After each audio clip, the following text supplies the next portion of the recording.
আজকে প্যাসেঞ্জারের কথা বলতে গেলে মানে প্যাসেঞ্জার বেশ ভালোই হচ্ছে, খারাপ হচ্ছে না। 4 নম্বর ভাড়া এটা। হ্যাঁ, অনেকটা উপকার করলে তুমি আমার। চলো এক্ষুনি আবার একটা বুকিং পেয়ে গেলাম নামাতে নামাতে। আসসালামু আলাইকুম বন্ধুরা, কেমন আছো সবাই? আশা করি অনেক ভালো আছো, সুস্থ আছো। আজকে জুমার দিন, জুমা পড়ে একদম পুরো খাওয়া দাওয়া করে রেডি হয়ে গেছি। এখন ঘড়িতে বাজে প্রায় 2:30 নাগাদ। এখন 2:30টার সময় গ্রামের 2-3টা প্যাসেঞ্জার আমাকে ফোন করে বলে দিয়েছে যে শহরের দিকে যাবে, তো সেই জন্য আমি তাড়াতাড়ি করে রেডি হয়ে গেছি। আর রেডি হয়ে আমি তাড়াতাড়ি করে বেরিয়ে যাবো এখন প্যাসেঞ্জার নিয়ে সোজা একদম রাজবাড়ি। তো চলো कनेक्टेड থাকো, दिल थाम के बैठो, आगे बहुत कुछ बाकी है मेरी जान। প্যাসেঞ্জার ছিল কোর্টের কাছে, তো কোর্টের কাছে তাকে তার ডেস্টিনেশনে নামিয়ে দিয়েছি। এখন যাচ্ছি আমি রথবাড়ির দিকে। মানে প্যাসেঞ্জার দু একটা ছিল, তো ওখানে নামিয়ে দিয়েছিলাম, 2টা প্যাসেঞ্জার ছিল। তো এখন যাচ্ছি আমি রথবাড়ির দিকে। তো চলো দেখি, প্যাসেঞ্জার মনে হচ্ছে খুব কম, গাড়িও কম প্যাসেঞ্জারও কম, বুঝতে পারলা কিনা। এখন আছি আমি বৃন্দাবনী মাঠের ঠিক পাশে, দেখতে পাচ্ছ একদম। তো চলো দেখি, মানে রথবাড়ির দিকে যাওয়া যাক। রথবাড়ির সাইডে যদি প্যাসেঞ্জার হয় আর এদিকে র্যাপিডোটা অন করবো, ব্যাস হয়ে যাবে। আচ্ছা, র্যাপিডোটা অন করলাম আর এমনিতেই প্যাসেঞ্জার দেখতে পাচ্ছি না। আমাকে প্যাসেঞ্জার একটা হাতও দেখালো না ভাই। রথবাড়ি যাবো না এদিকে যাবো? রথবাড়ির দিকেই যাই। তো ভাই রথবাড়ি পৌঁছাইনি, তার আগে একটা বুকিং চলে এসছে বিবি গ্রামের দিকে। তো আমি এখন বিবি গ্রামে আছি, একটু পরেই আছে, মানে 300 মিটারের ভিতরেই আছে। চলো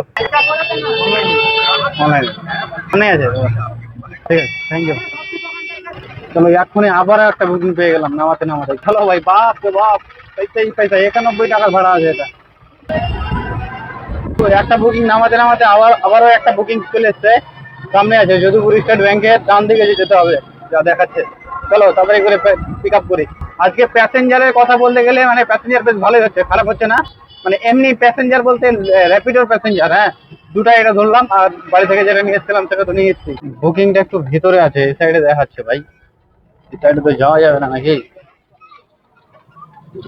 চলো দেখি, ফোন করি আগে। এসএসএর পার্কে পেয়েছিলাম যে ভাড়াটাকে র্যাপিডো নিয়ে আসলাম, সেটার ভাড়া হয়েছিল 66 টাকা। তো আমাকে 91 টাকা দেখিয়েছিল, তো আমাকে ফেয়ার দিয়েছে, ওদেরকে ফেয়ার দিয়েছে যেহেতু। তো 25 টাকা আমার ওয়াইলেটে ঢুকে গেছে। তো টোটাল 51 টাকার ভাড়াটা নিয়ে আসলাম। এখন এখানে দাঁড়ালে তো হবে না, একদম আমাকে আজকে থামলে হবে না, আজকে চলে যেতে হবে এখান থেকে, কারণ যে এখানে আর অর্ডার আসবে না, যা বুঝতে পারলাম। আর এখান থেকে প্যাসেঞ্জারও পাওয়া যাবে না। তো চলো তাড়াতাড়ি আবার মানে শহরের দিকে যাওয়া যাক। চলো ফাইনালি বেলা শেষে পার্কে তাদেরকে তাদের ডেস্টিনেশনে নামিয়ে এখন আমি রওনা দিয়েছিলাম রথবাড়ির সাইডে। রথবাড়ি থেকে আমজামতলা থেকে 4 জন প্যাসেঞ্জার পেয়েছিলাম, না সরি 2 জন প্যাসেঞ্জার পেয়েছিলাম। তাদেরকে তাদের ডেস্টিনেশনে নামিয়ে আমি এখন 1 নম্বর কলোনি, মানে রথবাড়ি থেকে আবার 1 নম্বর কলোনির ভাড়া একটা পেয়ে গেছিলাম। তো এখন 1 নম্বর কলোনিতে আজকে বেশ ভাড়া কিন্তু মোটামুটি খারাপ হচ্ছে না ভাই, বেশ ভালোই হচ্ছে, এমনি অফলাইনেও অনলাইনেও। এখন র্যাপিডোটা অন আছে, 2-3 বার পেয়েছে, কিন্তু আমার কাছে প্যাসেঞ্জার ছিল, সেই জন্য প্যাসেঞ্জারের জন্য র্যাপিডোটা ধরতে পারিনি। তো চলো এখন 1 নম্বর কলোনি আছি, আবার রথবাড়ির দিকে যাওয়া যাক। থ্যাংক ইউ দাদা। এই 20 টাকা দিয়ে দিলাম। হ্যাঁ 20 টাকা, অনেকটা উপকার করলে তুমি আমার।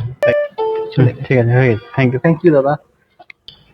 চলো আজকে ভাড়ার কথা বলতে গেলে বেশ ভাড়া ভালোই হলো, মানে 300 টাকার মতো হয়ে গেছে। এখন ঘড়িতে বাজে প্রায় 5টার কাছাকাছি, মানে 5টা বাজতে 5 মিনিট দেরি আছে। মানে যা বুঝতে পারলাম, আজকে বেরিয়েছিলাম প্রায় 8টা, না 2:30টার সময় বেরিয়েছিলাম, 3টা বাজতে 5টা বাজতে বাজতে মোটামুটি 300 টাকা হয়ে গেছে। ভালো, দেখা যাক আর কতটা মারতে পারি। আজকে গাড়ি চালাবো মোটামুটি 8টা পর্যন্ত। চলো দেখি। ক্লাবের একটা প্যাসেঞ্জার পেয়েছিলাম, তিতাস ক্লাব থেকে নামিয়ে আমি জাস্ট এলআইসি মোড়ের দিকে যাচ্ছি, আর এলআইসি মোড়ে যেতে যেতে একটা বুকিং পেয়ে গেছি আবার।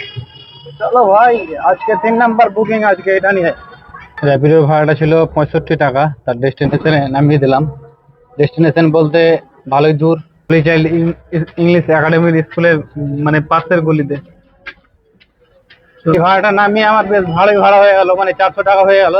তো চলো, মানে আজকের ভাড়ার কথা বলতে গেলে র্যাপিডো আমি 3টা র্যাপিডো মারলাম, আর বাকি এমনি খুচরা ভাড়া মারলাম। এদিক সেদিক করে বেশ ভালোই হলো। তো আবারও চললাম শহরের ভেতরে, মানে বাড়ির দিকে চলে আসলাম। এদিক থেকে যদি একটা র্যাপিডো ঢুকে যায় তো বেশ ভালোই হবে, কিন্তু মনে হচ্ছে না যে ঢুকবে। এই সাইডে র্যাপিডো খুব কমই চলে, মানে 2-1টা এরকম চালাই।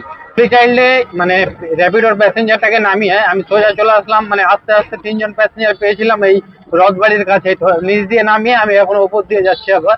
আর ঘড়ির কর টাকাটাই বেশ টাইমও হয়ে গেছে ভালো। কিন্তু আজকের ভাড়ার কথা বলতে গেলে ভাড়া মোটামুটি ভালোই হচ্ছে।